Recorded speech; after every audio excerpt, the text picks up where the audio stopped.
ॐ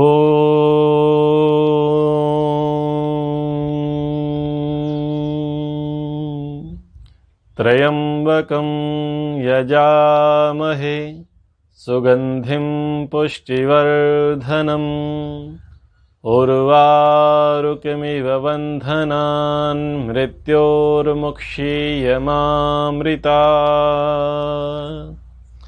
परमपिता परमेश्वर की कृपा से, आप सभी लोगों के सहयोग से हम महाभारत का अध्ययन कर रहे हैं और महाभारत की पिछली कक्षा से हमने आरंभ किया नारद नीति को।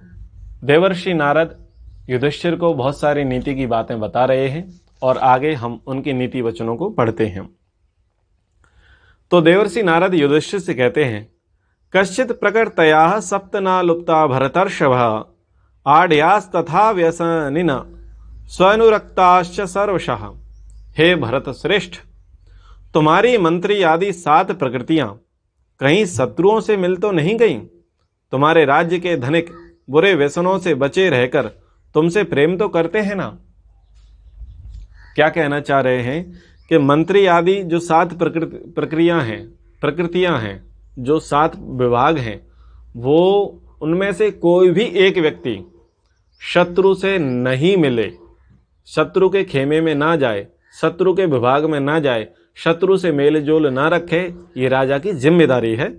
और आगे कहा कि तुम्हारे राज्य के धनिक बुरे व्यसनों से बचे तो रहते हैं, यानी वो राजा नष्ट हो जाएगा यदि उस राजा के राज्य के जो धनिक हैं, जो श्रेष्ठी हैं, जो व्यापारी वर्ग है, यदि वो व्यसन में पड़ गया। क्योंकि यदि व्यसन में व्यापारी पड़ जाएगा तो निसंदेह वो बहुत सारे धन का नाश कर देगा, विनाश कर देगा। और दूसरे देशों से वो धन के क्षेत्र में कमी पड़ने पर जब संधि कर लेगा तो हमारे देश के लिए, स्वराज्य के लिए वो बहुत कुछ क्षति पहुंचा सकता है। तो राजा को इन 2 चीज़ों का विशेष ध्यान रखना चाहिए। तो वो 7 प्रकृतियां क्या हैं, प्रकृतियां क्या हैं, उनके लिए हम यहाँ समझने का प्रयास करते हैं। 7 प्रकृतियां हैं: खेती का विस्तार, व्यापार की रक्षा, दुर्ग की रक्षा, पुलों का निर्माण और उनकी रक्षा, हाथी बांधना, सोने हीरे आदि की खानों पर अधिकार रखना, करों की वसूली और उजाड़ प्रांतों में लोगों को बसाना।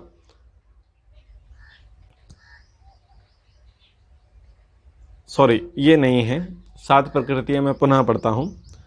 स्वामी, मंत्री, मित्र, कोष, राष्ट्र, दुर्ग और सेना तथा पुरवासी, ये 7 अंग ही 7 प्रकृतियां हैं। और दूसरे अर्थों में इनको कहा जाता है दुर्गाध्यक्ष, बलाध्यक्ष, धर्माध्यक्ष, सेनापति, पुरोहित, वैद्य और ज्योतिषी। ये 7 प्रकृतियां कही गई हैं। इनमें से कोई भी एक भी प्रकृति शत्रु से ना मिले, शत्रु से व्यवहार संवाद ना करे। यदि एक भी प्रकृति ने शत्रु से संवाद स्थापित किया, शत्रु से व्यवहार स्थापित किया, अथवा इन 7 प्रकृतियों में से किसी भी एक प्रकृति का राजा के द्वारा उपेक्षा हुई, अपमान हुआ, तो वो पूरे राज्य के लिए घातक सिद्ध होगा। पुनः पढ़ता हूं। दुर्गाध्यक्ष, जो दुर्ग की रक्षा करने वाले हैं, किले का मैनेजमेंट करने वाले हैं, किले की सुरक्षा करने वाले हैं, वो जो मुख्य व्यक्ति है उसके साथ दुर्व्यवहार ना करें, उसका अपमान ना करें और योग्यता के आधार पर ही उनका चयन करें। और यह भी देखें कि उनका संपर्क शत्रु से तो नहीं, क्योंकि अगर किसी भी अवस्था में संपर्क हुआ तो राज्य की हानि है। बलाध्यक्ष, धर्म अध्यक्ष, सेनापति, पुरोहित, वैद्य और ज्योतिषी।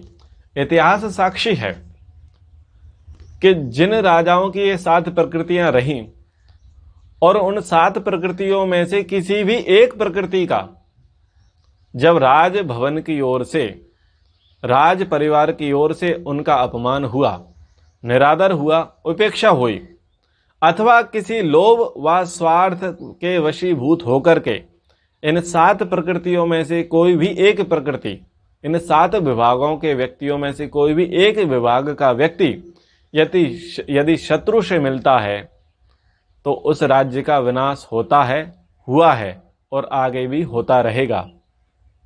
चाहे वो श्री रामचंद्र जी का उदाहरण ले लें, क्योंकि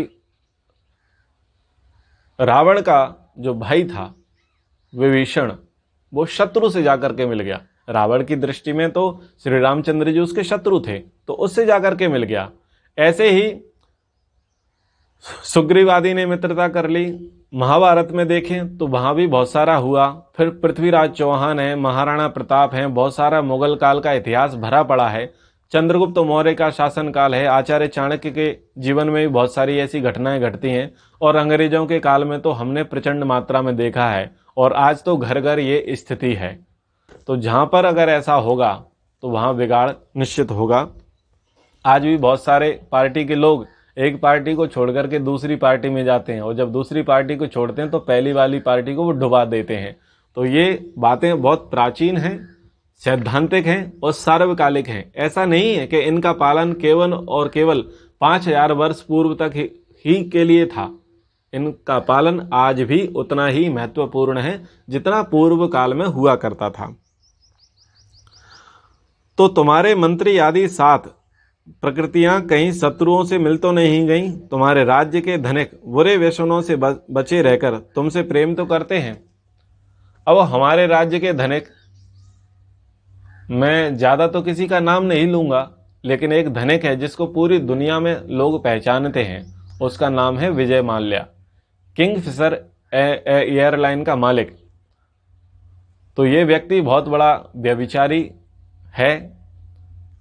इसकी शान और शौकत बहुत ज़्यादा है, उसमें कोई कमी नहीं है। और इसने खूब कर्जा लिया, और कर्जा लेकर के भारत देश को बहुत क्षति पहुंचाई, और खुद अपने ऐशोआराम के लिए बाहर चला गया।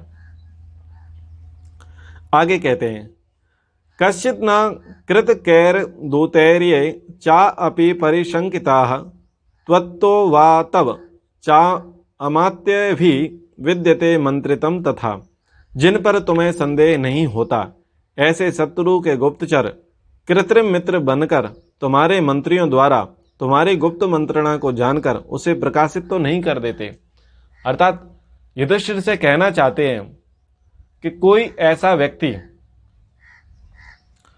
कि जिन पर तुमको संदेह नहीं है और वो मित्र बन करके तुम्हारे पास रहता है, आपको लगता है कि यह मेरा विश्वस्त है, परंतु वह तो गुप्तचर है और शत्रु देश की ओर आया हुआ है। तो ध्यान रखना चाहिए, किसी पर भी ऐसे विश्वास नहीं करना चाहिए। ठीक जांच परख करके ही उसको अपनी ओर लेना चाहिए, उसको कार्य विभाग देना चाहिए, और पीछे पीछे उसकी सूचना भी लेते रहने चाहिए, अन्यथा वो बहुत ही नुकसानदायक हो सकता है। कश्चित आत्म समावृद्धा शुद्धा संबोधन क्षमा कुलीनाश अनुरक्ताश कृतास्ते वीरः मंत्रिणः। आगे कहते हैं नारद जी युधिष्ठिर से कि हे वीर, तुमने अपने स्वयं के समान विश्वसनीय, वृद्ध, शुद्ध हृदय वाले, किसी भी बात को अच्छी प्रकार समझने में समर्थ, उत्तम कुल में उत्पन्न तथा अपने प्रति अत्यंत अनुराग रखने वाले पुरुषों को ही मंत्री बना तो रखा है ना। कहने का तात्पर्य है कि मंत्री किसको बनाएं, यानी कैबिनेट में किसको शामिल करें, अपने विश्वस्तों में किसको योग्य माने, यानी पीए अपना किसको बनाए। इन सभी के लिए ये नियम लगते हैं कि जो अपने समान विश्वसनीय हो। जैसे आप विश्वसनीय हैं, ऐसे ही वो व्यक्ति, वो कैबिनेट का मंत्री, वो आपका मुख्यमंत्री, वो आपका पीए, आपका राजदार, वैसा ही विश्वसनीय होना चाहिए जितने आप हैं। उसकी उतनी परीक्षा अवश्य कर लेवें। वृद्ध, वृद्ध का मतलब यहां पर आयु में वृद्ध नहीं है, बुद्धि में, अनुभव में जो बड़ा है उस वृद्ध की बात है। और आयु में भी होगा तब भी चलेगा, परंतु केवल आयु में वृद्ध ना हो। आज कांग्रेस पार्टी में या बहुत सारी राजनीतिक पार्टियों में बहुत सारे वृद्ध बैठे हैं, और वो वृद्ध क्या करते हैं, वो केकड़े का रोल अदा करते हैं। वो नए नए कार्यकर्ताओं को आगे बढ़ने नहीं देते। नए नए जो नेता हैं, जो कार्य करने में कुशल हैं, जिनको राष्ट्र की सेवा करने की बहुत लालसा है, परंतु जो सीनियर सिटीजन 70 प्लस बैठे हैं वो किसी की दाल नहीं गलने देते, तो ऐसे वृद्धों की यहाँ आवश्यकता नहीं है। यहाँ उन वृद्धों को सूचित किया जा रहा है जो अनुभव में, कार्य की कुशलता में, बुद्धि में बड़े हैं, उनको वृद्ध कहा गया है। शुद्ध हृदय वाले यानी छल कपट से रहित, राग द्वेष से रहित, कोरा कागज, जिनकी कथनी करनी में भेद नहीं है, ऐसे शुद्ध हृदय वालों को मंत्री बनाना चाहिए। किसी भी बात को अच्छी प्रकार समझने में समर्थ। बहुत प्रकार की बातें ऐसी होती हैं जो हर समय एक जैसी नहीं रहती। किसी बात पर बल दिया जाता है तो किसी बात पर बल नहीं दिया जाता। किसी बात को लंबे समय तक कहा जाता है तो किसी बात को कम समय के लिए ही बोल दिया जाता है। किसी बात में केवल फिजिकल इंस्ट्रक्शन होते हैं, फिजिकल रिएक्शन होते हैं, बस उतने में ही उनको समझना होता है। यानी इशारे से भी बात समझ जाएं, मौन रहने से भी बात समझ जाएं और बहुत बोलने से भी बात समझ जाएं, ऐसे समझदार व्यक्ति होने चाहिए। उत्तम कुल में उत्पन्न। उत्तम कुल में उत्पन्न का अर्थ यह है कि यदि कुलीन व्यक्ति है तो वो अधिक समझदार, शिष्टाचारी, धार्मिक, बुद्धिमान होगा, और निम्न कुल से होगा, नीच कुल से होगा तो वो ज्यादा समय तक उतना प्रभावशाली नहीं रहेगा, वो अपनी यथावत स्थिति में आ ही जाएगा। तो कुलीन व्यक्ति होना चाहिए। अपने प्रति अत्यंत अनुराग रखने वाले पुरुष, और जो आपके प्रति भक्ति का भाव रखते हैं, प्रेम का भाव रखते हैं, मित्रता का भाव रखते हैं, समर्पण का भाव रखते हैं, उनको ही मंत्री आदि का चयन के रूप में रखना चाहिए। परंतु बहुत सारे लोग चापलूस लोगों को अधिक पसंद करते हैं, या जो मुंह पर मीठा मीठा बोलते हैं और पीछे पीछे छुरी घोंपते हैं। पर ऐसे लोगों का क्या कर सकते हैं? ऐसे लोग तो केवल उन्हीं के द्वारा विनाश होने योग्य होते हैं। तो व्यक्ति तो विदुर के जैसा होना चाहिए, जो स्पष्ट भी बोलता है, कठोर भी बोलता है और हित का बोलता है। तो जो हितकारी है, जिसका अंतःकरण पवित्र है, जो अपने स्वामी की, अपने मालिक का हित चाहता है, ऐसे शुद्ध हृदय वाले व्यक्तियों को मंत्री के पद पर रखना चाहिए। अब ये जो आगे श्लोक पढ़ने वाला हूं, ये बहुत ही व्यवहारिक और अत्यंत महत्वपूर्ण है हर किसी के लिए। कश्चिद न मंत्रयसे नेकः कश्चिद न बहुभिः सह कश्चिद एते मंत्रितो मंत्रो न राष्ट्रम परिधावति। तुम किसी गूढ़ विषय पर अकेले ही तो विचार नहीं करते, अथवा बहुत लोगों के साथ बैठकर मंत्रणा तो नहीं करते। कहीं ऐसा तो नहीं होता कि तुम्हारी निश्चित की हुई गुप्त मंत्रणा फूटकर शत्रु के राज्य तक फैल जाती है। तो मंत्रणा के शब्द संबंध में यहाँ पर महर्षि देवर्षि नारद युधिष्ठिर को सचेत कर रहे हैं, संकेत कर रहे हैं, समझा रहे हैं कि किसी भी गूढ़ विषय पर, जो अत्यंत गूढ़ विषय है, उस पर कभी अकेला विचार विमर्श मंथन नहीं करना चाहिए, क्योंकि आवश्यक नहीं है। क्योंकि हर समय हमारी बुद्धि एक सी चले, क्योंकि बुद्धि में तो अर्थात जो मन है वो त्रिगुणात्मक है और गुणवृत्ति विरोध होता ही रहता है। कभी मन सात्विक अवस्था को आता है, कभी तामसिक, तो कभी राजसिक। और आप एक पक्ष होकर के, एक तरफा होकर के जब चिंतन मनन करते हैं तो वो आवश्यक नहीं है कि आपका जो चिंतन मनन था वो ठीक हो। आगे जाकर के कुछ काल समय बीतने पर आपको पछताना पड़ सकता है। तो यदि कोई गूढ़ विषय है तो उस पर आप स्वयं चिंतन ना करें, किसी एक अथवा दो व्यक्तियों के साथ बैठ करके उसका विचार विमर्श करें। और ऐसा भी नहीं है कि बहुत सारे लोगों के बीच में बैठ करके बड़ी सभा आपने बुलाई और उस सभा में आप उस गूढ़ मंत्र को कहें, उस गुप्त बात को कहें। तो ऐसा भी नहीं करना चाहिए कि आप 8, 10, 15, 20, 50, 100, 200, 1000, 500 लोगों में बैठ करके उस विशेष गूढ़ विषय पर चर्चा करें। क्योंकि गूढ़ विषय पर चर्चा, गूढ़ विषय की मंत्रणा ना तो एकाकी है ना ही सार्वजनिक है। ये तो कुछ गिने चुने लोगों के बीच में ही संभव है जो यह बता सकें कि ऐसा करना ठीक होगा अथवा नहीं, ऐसा सोचना, ऐसा करना कितना उचित है और कितना अनुचित। इन विषयों में जो विचार रख सकते हैं, समर्थ हैं, समझ सकते हैं और दूरदृष्टा हैं और धर्म तथा नीति को जानने वाले हैं, ऐसे लोगों को चिन्हित करके चुन करके रखना चाहिए और उनके समक्ष बैठ करके इस विषय में वार्ता करनी चाहिए, मंत्रणा करनी चाहिए। आगे कहते हैं कि कहीं ऐसा तो नहीं कि तुम्हारी निश्चित की हुई गुप्त मंत्रणा फूटकर शत्रु के राज्य तक फैल जाती है। मंत्र का अर्थ ही है विचार, और विचार कहते ही उसको है जो भीतर हो। जब तक विचार आपके भीतर है तब तक वह आपका है। जब विचार आपने प्रकट कर दिया तो वो तो चर्चा हो गई, अफवाह हो गई, वो बाहर हो गया, वो सबको मिल गया, फिर वो आपका मंत्र नहीं रहा, वो आपका विचार विचार नहीं रहा, और फिर उसके सार्थक होने की कोई गुंजाइश नहीं रहती। इसलिए जो भी कार्य करना चाहते हैं, जो भी उद्देश्य आपका है व्यक्तिगत, उस मंत्र को, उस विचार को गूढ़ रखें, और जब तक वो पूरा ना हो तब तक उसे प्रकट ना करें। आप जो भी मंत्रणा, जो भी योजना बनाते हैं, जो भी युक्ति बनाते हैं, उसको जब तक वो फलीभूत ना हो तब तक उसको प्रयास करें कि उसकी प्राइवेसी बनी रहे और उसकी बात शत्रु देश तक ना पहुंचे। हमारे मीडिया वाले इसके लिए बहुत ज़्यादा जिम्मेदार हैं।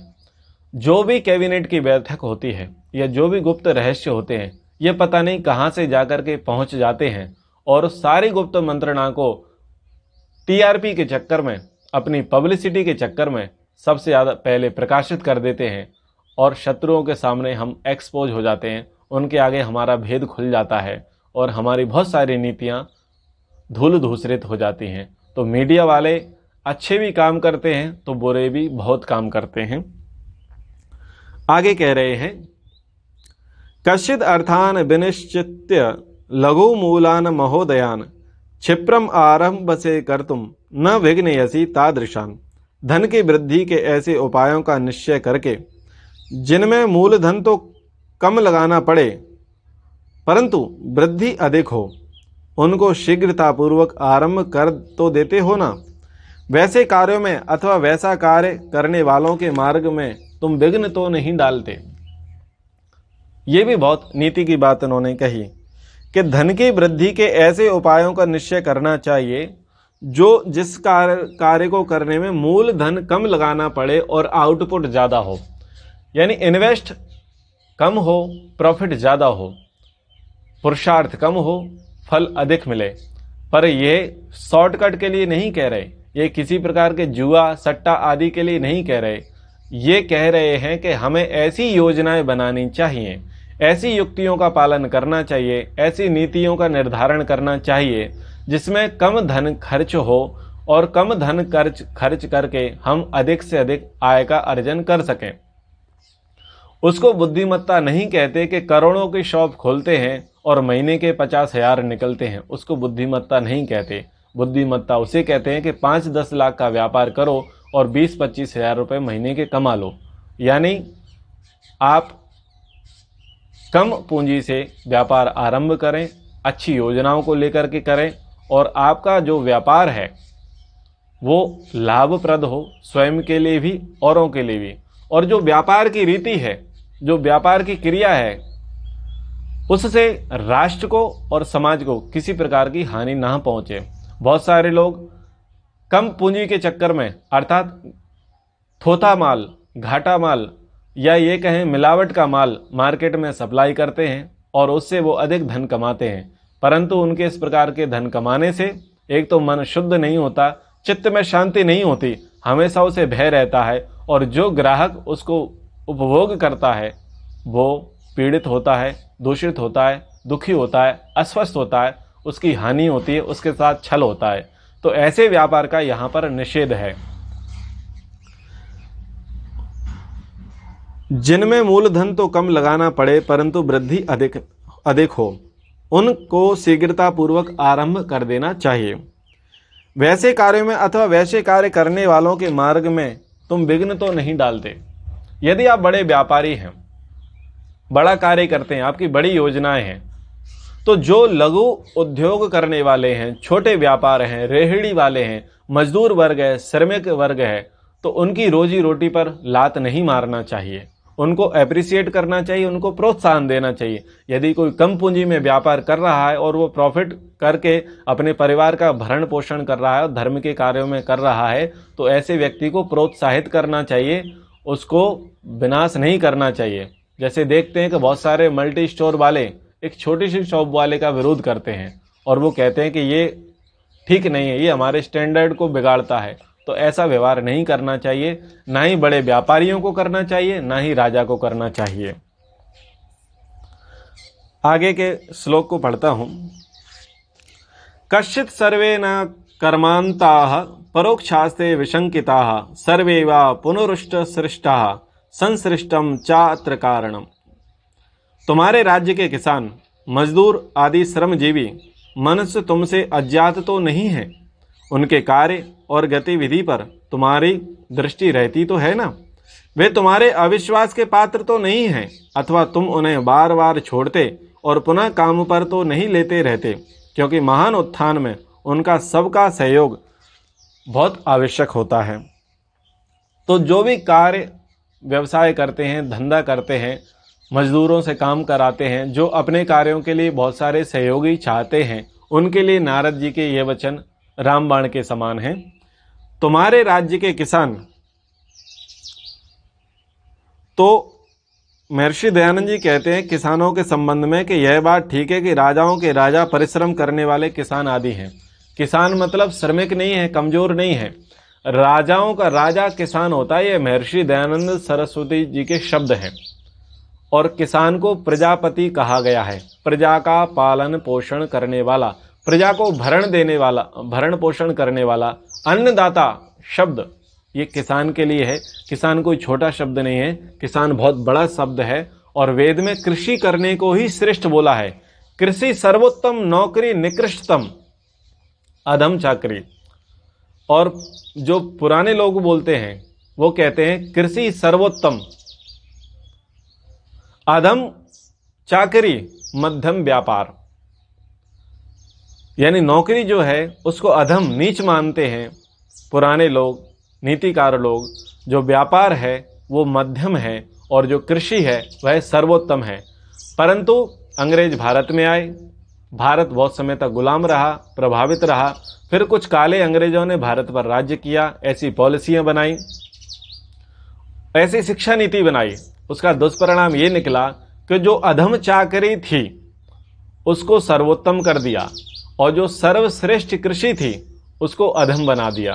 और व्यापार तो यथावत, वो मध्यम का मध्यम ही रह गया।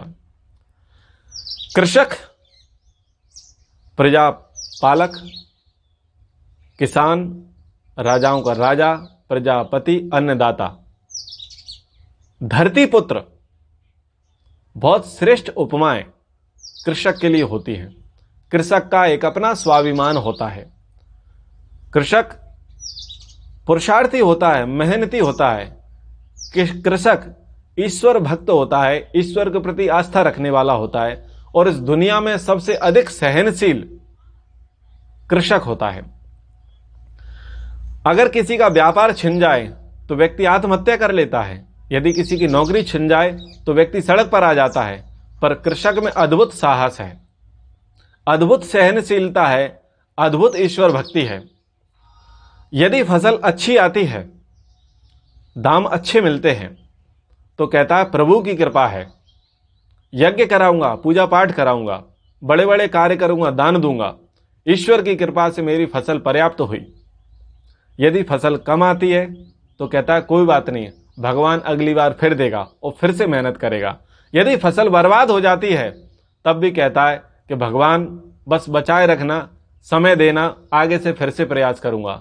चूंकि मैं स्वयं एक कृषक परिवार से हूं, मैंने खूब अपने जीवन में, पहले के समय में खूब कृषि की है, तो मैं कृषक की भावना को बहुत अच्छे प्रकार से समझता हूं। तो किसान, मजदूर आदि श्रमजीवी मनुष्य तुमसे अज्ञात तो नहीं है।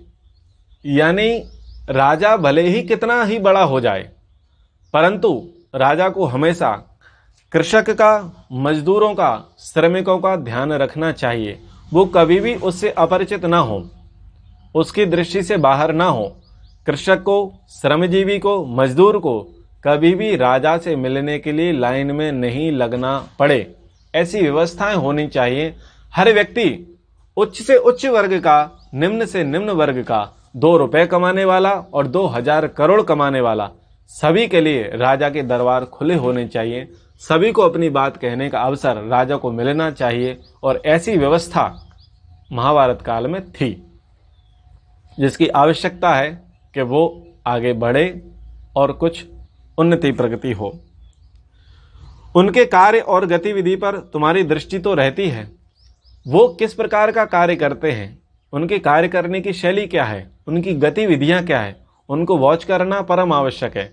क्योंकि यदि उनके कार्य करने की शैली, उनकी गतिविधियों पर ध्यान नहीं देंगे तो वो आलस से प्रमाद कर सकते हैं, वो व्यसनों में पड़ सकते हैं, वो दुराचार व्यभिचार कर सकते हैं, वो नुकसान भी कर सकते हैं। इसलिए उन पर ध्यान रखना भी आवश्यक है।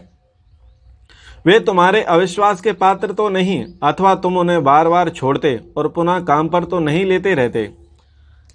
कृषक है, हम पूरा खेत, पूरा फार्म हाउस उसको दे देते हैं, मजदूर को सारी जिम्मेदारी दे देते हैं बनाने की, श्रमिक को भी देते हैं। जैसे घर का निर्माण कराते हैं तो श्रमिक और मजदूर वर्ग ही घर का निर्माण करते हैं, चाहे वो प्लम्बर हो, चाहे लाइट की फिटिंग करने वाला हो, चाहे वो प्लास्टर करने वाला हो, चाहे वो पुताई करने वाला हो, चाहे वो गार्डन बागवानी करने वाला हो, चाहे वो गाड़ी चलाने वाला हो, चाहे वह झाड़ू पोंछा करने वाला हो, हमारे घर में काम करने वाला हो अथवा ऑफिस में काम करने वाला हो अथवा खेती में काम करने वाला हो। वो व्यक्ति कभी भी विश्वास पात्र से अतिरिक्त नहीं होना चाहिए, अर्थात वो आपका अत्यंत विश्वासी होना चाहिए, अविश्वसनीय नहीं होना चाहिए। आप देखते हैं कि बहुत सारे लूट, चोरी, हत्याएं और बलात्कार जैसी घटनाएं श्रमिकों, मजदूरों के द्वारा होती हैं और वो 2-3 महीने के लिए आते हैं और बहुत बड़ा हाथ साफ करके चले जाते हैं। और एक विशेष वर्ग से मैं आपको सावधान करना चाहूँगा, जिनकी नीयत हमेशा खराब है। वो वर्ग जो जिहादी मानसिकता का है, उस वर्ग से आप सेवाएं ना लें।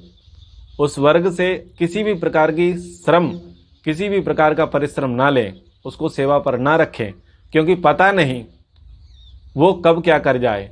क्योंकि उनकी नीयत में खोट है, उनकी दृष्टि आपके जान, आपके माल, आपके धन और आपकी स्त्रियों पर सदा रहती है। जैसे ही मौका मिलेगा वो अपना हाथ अवश्य साफ करेगा। तो उस कौम से आप सभी सावधान रहें। आए दिन हम सब ऐसी घटनाएं देखते हैं और उन घटनाओं से सीख लें कि हम उसमें संलिप्त ना हो जाएं, हम भी, हमारे साथ भी वो दुर्घटना ना घटे। इसलिए श्रमिक, मजदूर जो भी आप रखते हैं उसकी ठीक जांच पड़ताल करें, उसका बायोडाटा आप रखें और उसकी विश्वसनीयता का भी आप ठीक से परिचय कर लें और वो अपने ही लोग हों, ये प्राथमिकता आप अवश्य दें। आप दूसरी कौम का, दूसरी विचारधारा का व्यक्ति अपने यहाँ रखेंगे तो वो 90% आपके लिए घातक सिद्ध होगा और ये लोग घातक सिद्ध हो रहे हैं और होते रहेंगे, क्योंकि इनकी मानसिकता उसी ही प्रकार की है। तो आप ध्यान रखें इन बातों को। महाभारत का संदेश, देवर्षि नारद का संदेश युधिष्ठिर के लिए है और मैं ये संदेश आपके लिए दे रहा हूं। सजग रहिए, सचेत रहिए।